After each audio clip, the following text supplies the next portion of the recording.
Madame, monsieur, bonjour. 4e livraison de la revue des grandes unes sur Equinox Télévision. Bienvenue. Si vous nous rejoignez à l'instant, vous êtes au cœur du programme qui fait la part belle au traitement de l'actualité traitée au sein des tabloïds durant la journée. Je vous invite à cet effet à vous installer confortablement et à parcourir avec nous les titres sélectionnés par notre rédaction centrale, titres qui constitueront l'ossature, la veine de cette 4e édition de la revue des grandes unes. Nous ouvrirons le bal avec la première thématique consacrée à cette émission. Le Cameroun est-il une dictocratie? Du moins, c'est ce que relève le journal La Nouvelle Expression qui titre sur le SDF et le MRC qui sont censurés dans la ville de Douala. Le journal nous relate qu'alors que la fondation allemande Friedrich Ebert s'apprêtait à ouvrir un séminaire de formation en communication politique, le sous-préfet de Douala 4e a demandé de libérer les lieux, débarquant manu militari sur le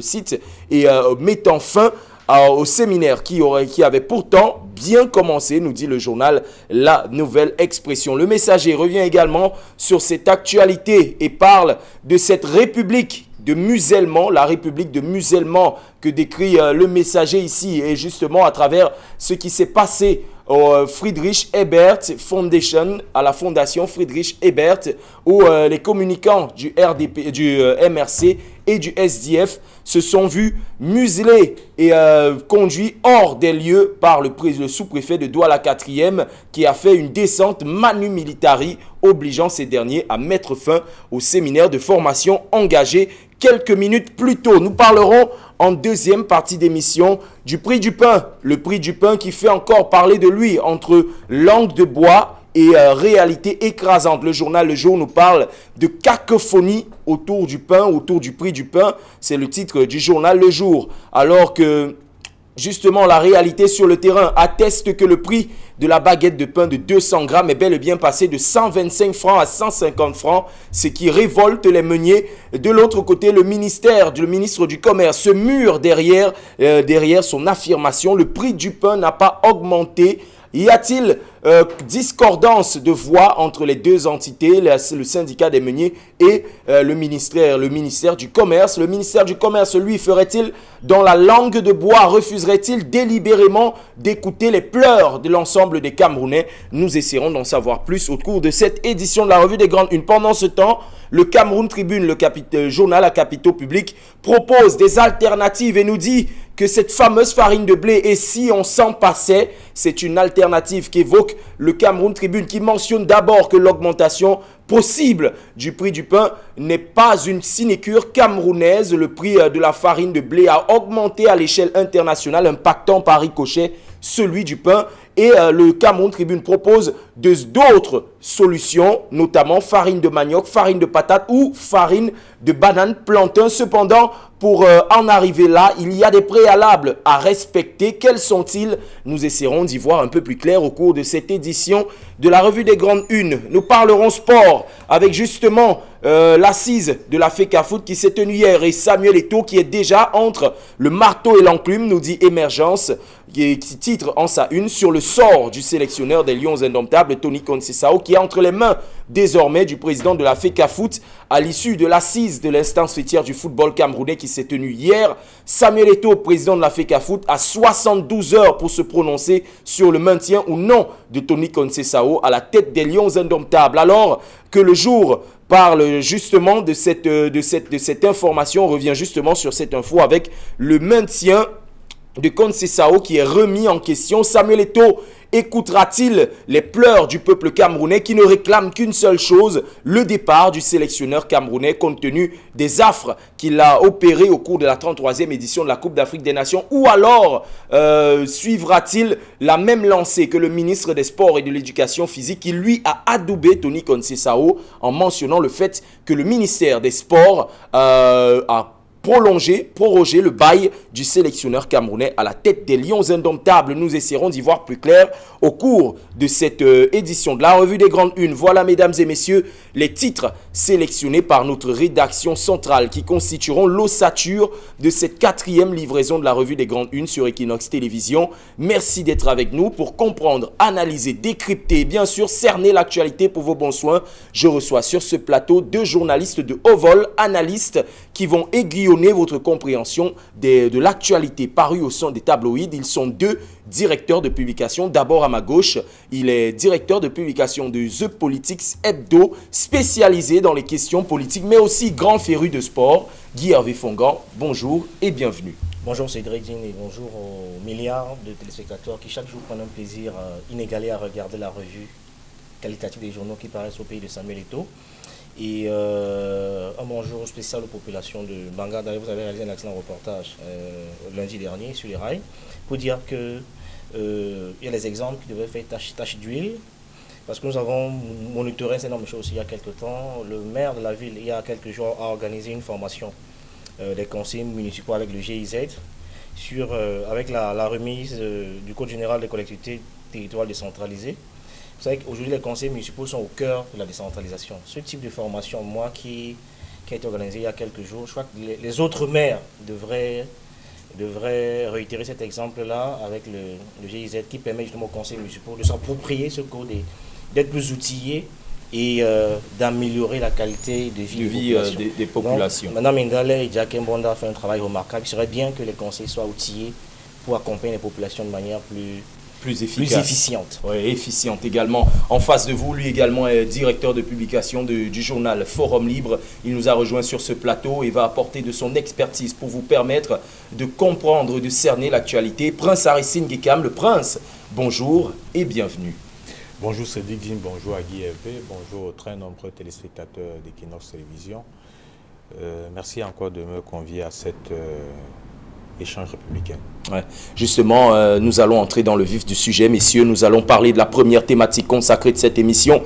Le Cameroun est-il le chaînon entre la démocratie qu'il prône tant et la dictature qui est pourtant observée sur le théâtre des actions politiques à l'échelle nationale? Le Cameroun est-il une dictocratie?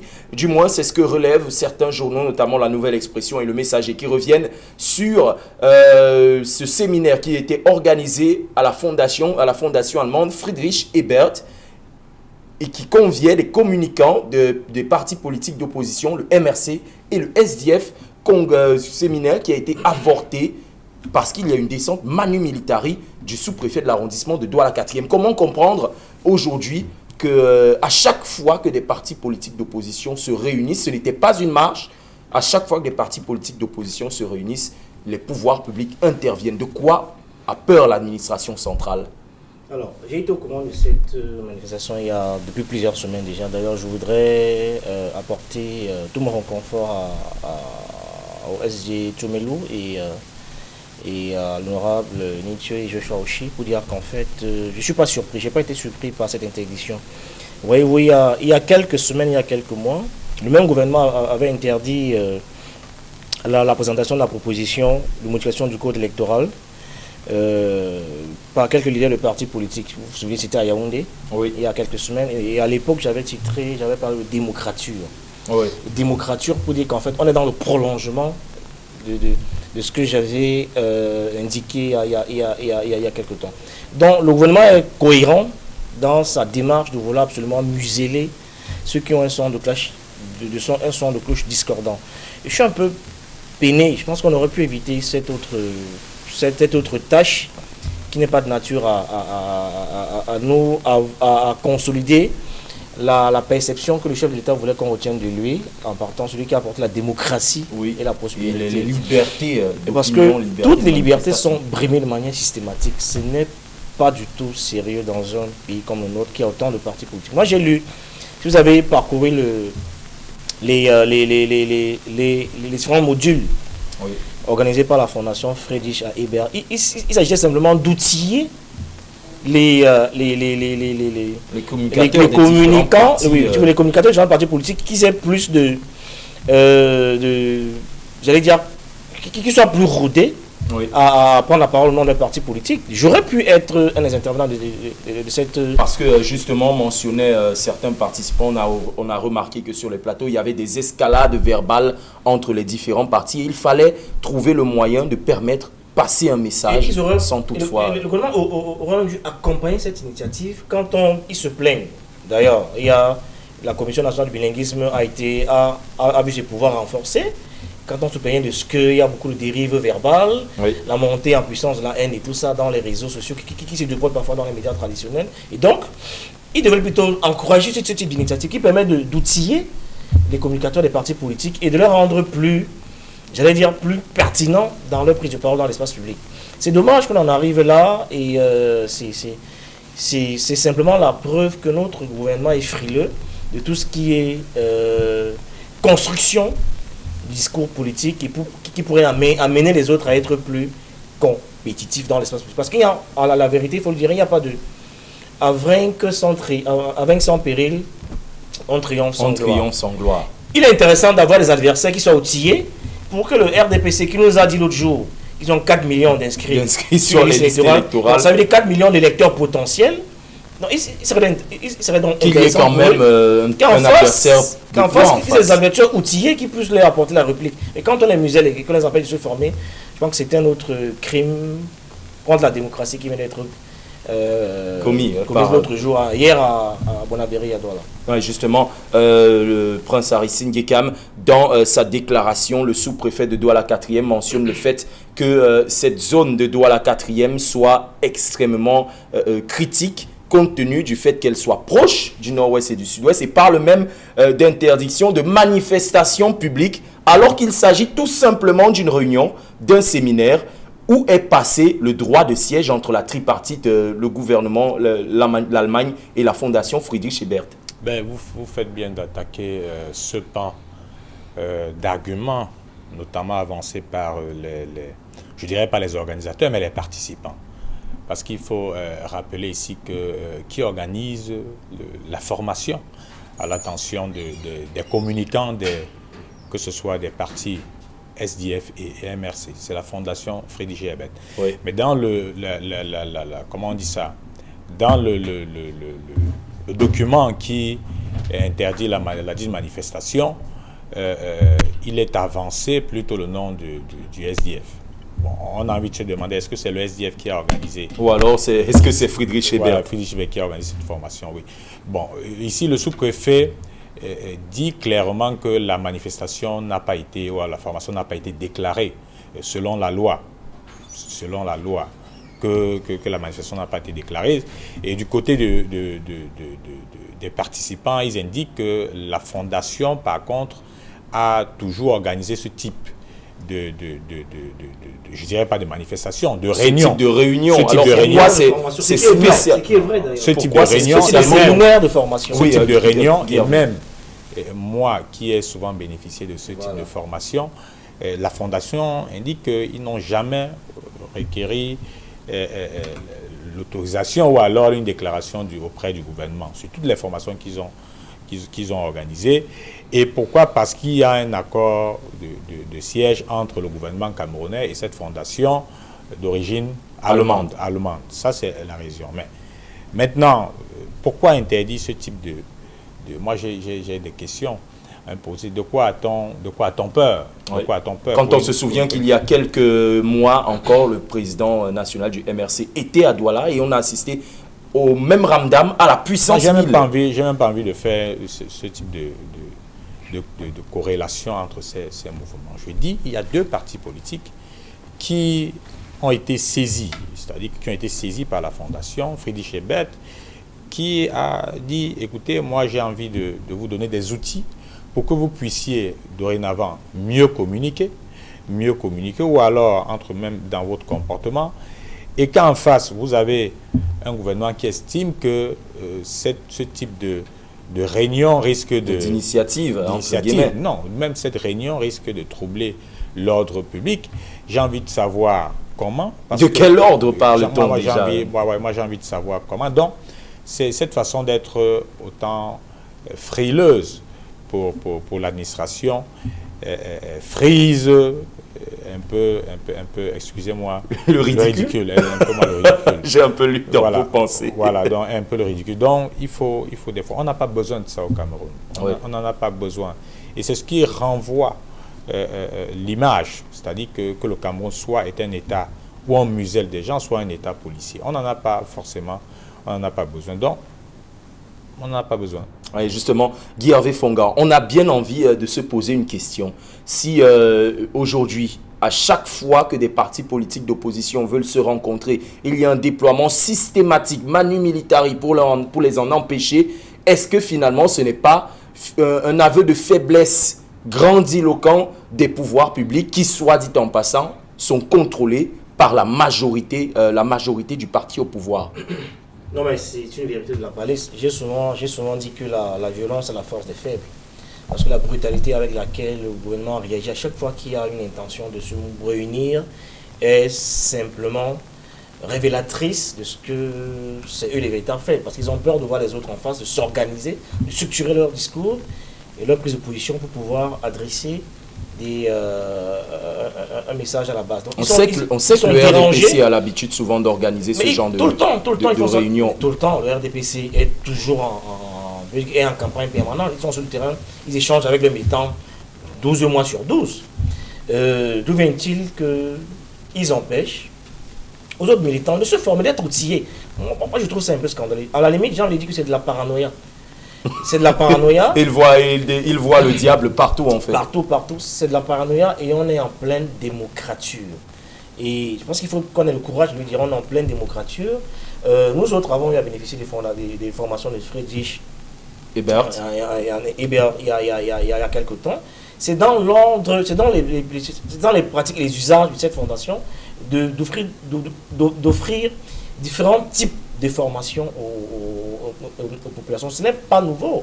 Maintenant, on nous brandit l'argument de trouble à l'ordre public et Bonabéry proche de la région en crise du Sud-Ouest. Ça tombe complètement sous le sens. Encore que j'aurais peut-être suggéré à ces gens de reprogrammer le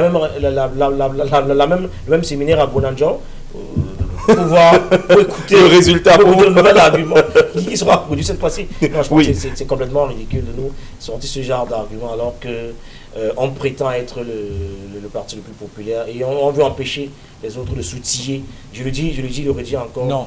Ça fait pas. C'est de la paranoïa. Il faut éviter de mêler le RDPC à tout. Je dis. Le parti État. Non. Dans un parti État. Est-ce que ça signifie qu'on nie que le RDPC est un parti? Guy Hervé Fonga, est-ce que cela signifie le parti État? Non. Guy Hervé, est-ce que cela signifie, Prince Aristide Ngekam, que l'appareil exécutif et même l'appareil policier camerounais n'est, entre guillemets, pas contrôlé par le parti au pouvoir? Non. Je dis, il faut adresser les doléances ou alors les responsabilités aux gens qui exercent ce pouvoir. Qui a exercé le pouvoir ici? C'est le sous-préfet de Douala 4e. Ça n'a rien à voir avec le RDPC. Non, je suis très sérieux. C'est le parti État. Je suis très sérieux. Qui est coutumier de ce genre de pratique. Écoutez, cher ami, je vous ai suffisamment écouté. Je dis c'est facile de souvent dire ça. Et ça amène ceux qui commettent la faute tout le temps d'avoir le manteau de se dire non. C'est le RDPC qui... Non, jamais, ce n'est pas le RDPC. Ce n'est pas le ministre, le vice-premier ministre qui a appelé ce sous-préfet pour dire interdire cette manifestation. Le sous-préfet est... Oui, s'il vous plaît. Prince Aristide Ngekam, je pose une question. Messieurs, vous n'en savez pas et vous avez... Messieurs, Prince Aristide Ngekam, je pose juste une question triviale en relation avec les événements qui sont déroulés en 2019. Le parti au pouvoir organisait un meeting avec des populations de la zone toujours de Douala 4e. Pourquoi on n'a pas assisté à un tel déploiement? Ben écoutez, est-ce que le RDPC demande, c'est-à-dire que adresse des demandes de déclaration de manifestation lorsqu'il veut faire une réunion? Oui, ça il faut le rappeler, ce sont les faits. Votre responsabilité ici, c'est de rappeler souvent les faits. Mais parfois, les partis politiques d'opposition le font également. S'il vous plaît, Guy Hervé Fongan, laissez Prince Aristide Ngekam poursuivre dans sa lancée. Je vous dis que la plupart des manifestations et des réunions du RDPC sont déclarées. allez vous renseigner. Si vous faites le terrain, vous devez le savoir. Et vous comprenez, vous allez remarquer qu'à chaque manifestation ou réunion, on lit la déclaration en question. Il faut renseigner. Maintenant, le débat, ce que je voulais vous dire ici et aux compatriotes, c'est que c'est de la responsabilité du sous-préfet. Il ne faut pas l'attribuer. Il aurait fait du zèle, selon vous? Je dis, soit il ne connaît pas, s'il ne maîtrise pas la loi, parce qu'ici, il est question, il dit clairement dans sa, il faut lire sa note, que la manif ou alors la réunion n'a pas été déclarée.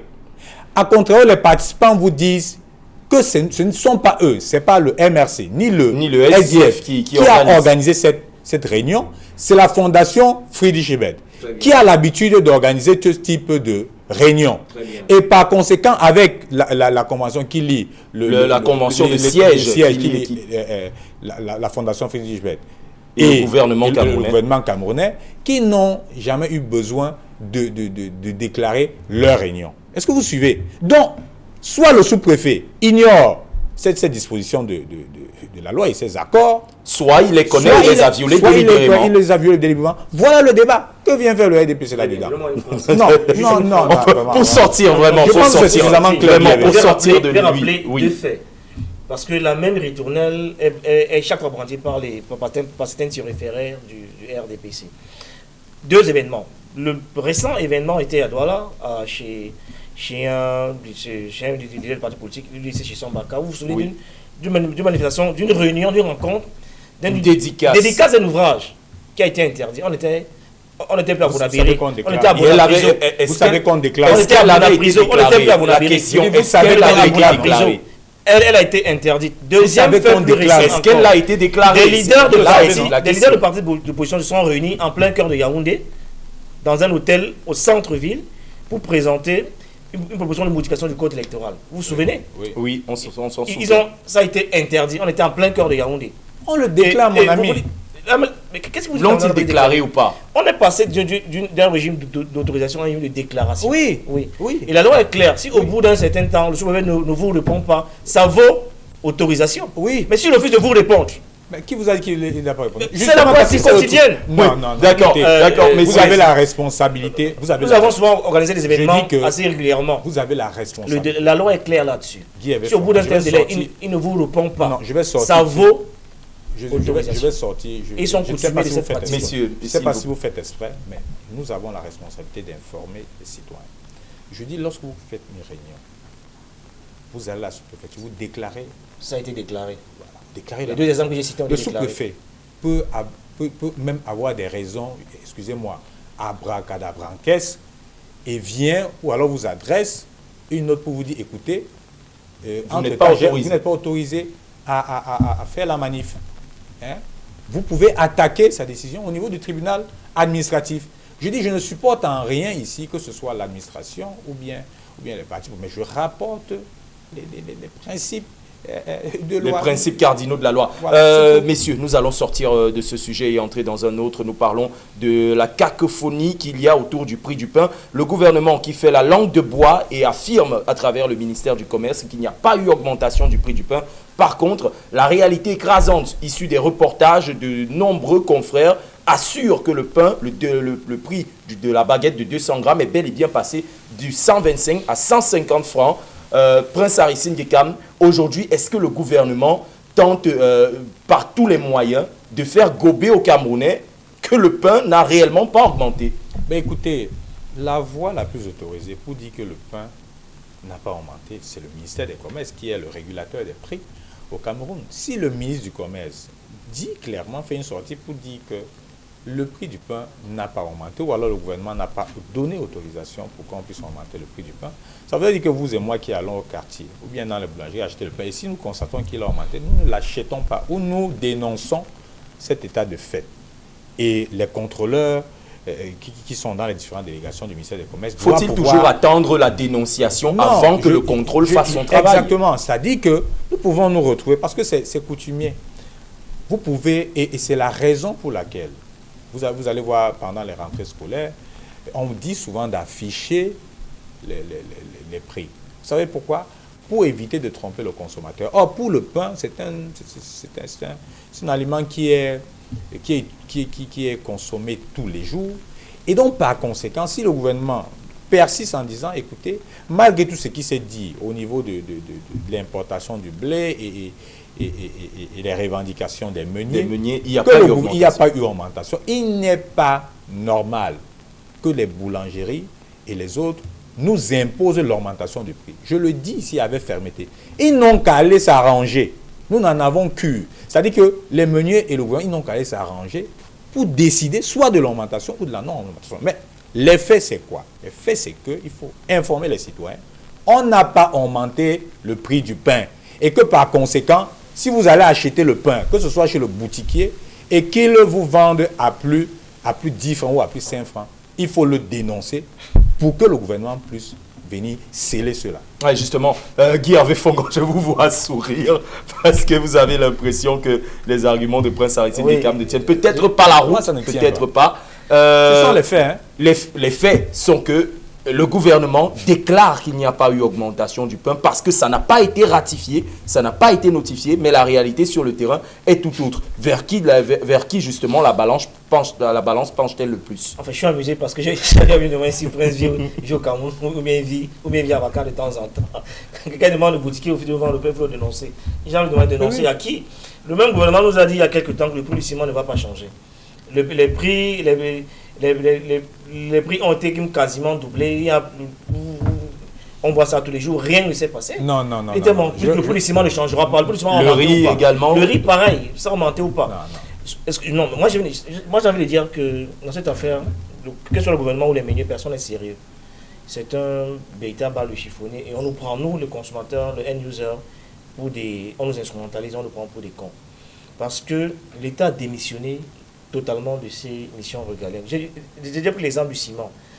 On nous a appris à l'école que quand il y a plus les opérateurs sont nombreux, moins le coût sera élevé sur le marché. Oui. Aujourd'hui, on se retrouve avec toutes les cimenteries qu'on a aujourd'hui au Cameroun. Avant, on avait que Cimencam, quand nous sommes tout petits, le prix du ciment était accessible. Mais aujourd'hui, avec toutes les cimenteries qu'on a, le ciment coûte 2 fois plus cher, des fois 3 fois en zone en reculé. Alors qu'on a beaucoup de cimenteries. C'est pas sérieux. Quand même menace d'augmenter. Et maintenant, encore d'augmenter les prix. Oui, justement. Ils sont nombreux sur le marché. Pour revenir sur le pain, je veux dire que quand les deux ne sont pas sérieux, le gouvernement aurait pu prendre sur lui d'accompagner de manière rigoureuse et systématique le Made in Cameroun. Il y a aujourd'hui la farine de patate, de plantain, etc. qu'on peut mettre à contribution pour rendre le pain accessible. Sauf que quand vous allez dans une boulangerie, dans les points de vente dédiés, le pain de patate, on vous le vend à 500, 600 francs. Dans un pays où le SMIC est à 35, 36 000, vous voyez un Camerounais sorti le matin, là, acheter un pain à 600 francs, le pain de patate, il est inaccessible pour le Camerounais lambda. Oui, justement. Deuxième chose, que je voulais dire, je mange très peu de pain. Je crois que je vais revenir sur cette enquête que j'ai menée il y a quelques années. Moi, je travaille avec une firme allemande qui s'appelle Moulin Chimie. Moulin Chimie, c'est une firme allemande qui est spécialisée dans le traitement de la farine et de la pâte. Alors, ce que je vais dire est très sérieux. La plupart de ces meuniers, ces boulangers, utilisent un produit dans la fabrication du pain qui s'appelle le bromate de potassium. Oui. C'est un produit qui est interdit d'utilisation à l'Union européenne. Dans les pays d'Union européenne. Et même chez nous. C'est quoi le bromate de potassium? C'est un produit, quand vous le mettez dans la levure de pain, si le pain peut être cuit à 200 degrés, n'importe quoi, le bromate permet à la farine de résister à une température plus élevée. Ça veut dire qu'en 1 heure de temps, si le boulanger pouvait faire 1000 pains en 1 heure de temps, une fois qu'il met le bromate de potassium dans la farine, moitié, le temps il peut faire, au lieu de 1000 pains, il vous fait 3000, 4000 pains. Oui. Ce produit a des effets très dangereux sur la santé des populations. Beaucoup de Camerounais consomment du poison dans le pain au quotidien. Je pense que cette enquête, je vais y revenir pour que les gens soient davantage édifiés. Et il y a très peu de boulangers au Cameroun qui utilisent il y a un réactif qui était mis à contribution. En 5 secondes, on peut savoir si votre farine a le bromate de potassium ou pas. C'est un réactif que beaucoup de boulangers ont refusé d'utiliser. Pourtant, c'était offert gratuitement. Oui, justement, c'est une enquête qu'on aura le plaisir de découvrir dans le journal The Politics Hebdo.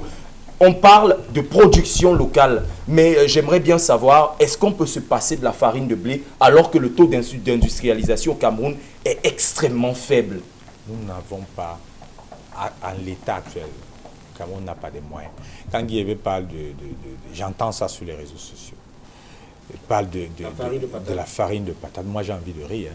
Hein. C'est possible. Moi, j'ai couvert un reportage d'une jeune fille du côté de Loum. Même tout près de nous, là, on vend ça ici en bas. Hein. Oui, je dis, hein, à quel niveau, à quelle échelle? Vous êtes allé, vous avez couvert le reportage. Vous avez vu, c'était une grosse industrie. Non, c'est extrêmement précaire. Voilà. Oui, En dehors d'être précaire, je vous vous en prie. Je dis bien en dehors d'être précaire. Je dis c'est un rêve en l'état actuel au Cameroun. Que ce soit, moi j'entends les gens parler de quoi farine, macabo et tout. Mais nous produisons à quelle échelle? Nous produisons à quelle Déjà échelle? produire l'intrant même. Et voilà, et Guy Evé a raison de dire que lorsque vous faites, elle n'est pas loin du siège d'Equinox Télévision, là où on fait le pain de patate et tout, mais c'est pratiquement à 500, 600 francs CFA. Vous savez pourquoi?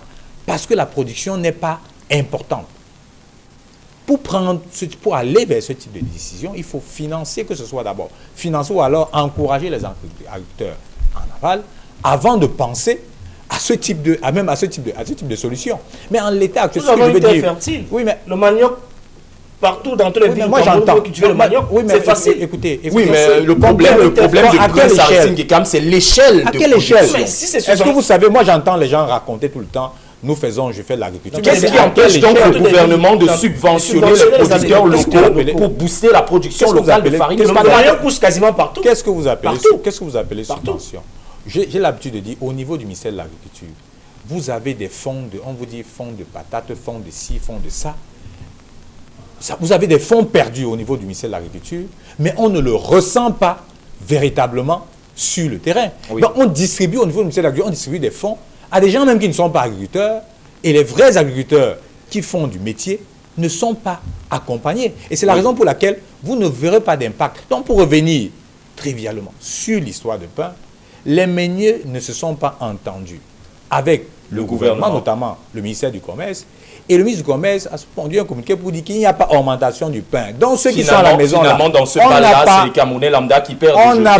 On n'a pas augmenté le pain. Je voudrais dire à Guy Evé, qui dit pour le ciment, et même pour le ciment, il y a une grille des prix. Si on ne vous vend pas cette grille des prix, il faut le dénoncer. Et vous verrez, on viendra le sceller. Oui, on les scelle je vous dis la vérité, on les scelle tous les jours. Oui, messieurs, on scelle tous ceux qui ne respectent pas les prix. Ce que je vous dis est vrai. Vous dénoncez au niveau de la délégation départementale du commerce la plus proche et on viendra sceller. Oui, ça, je vous le dis. Il ne faut pas rester dire non, on a augmenté. Messieurs, nous sommes arrivés à la fin de cette édition. Nous ne pourrons malheureusement pas épuiser toutes les thématiques. Merci d'avoir répondu à l'appel des téléspectateurs et d'avoir apporté de votre expertise pour mieux cerner l'actualité. Les programmes se poursuivent. Madame, monsieur, faites un tour du côté des kiosques. L'actualité est riche. Entre-temps, vous avez rendez-vous tout de suite après avec Michel Gachou et toute sa team pour 10-12 le Zénith. Nous, on vous dit à demain.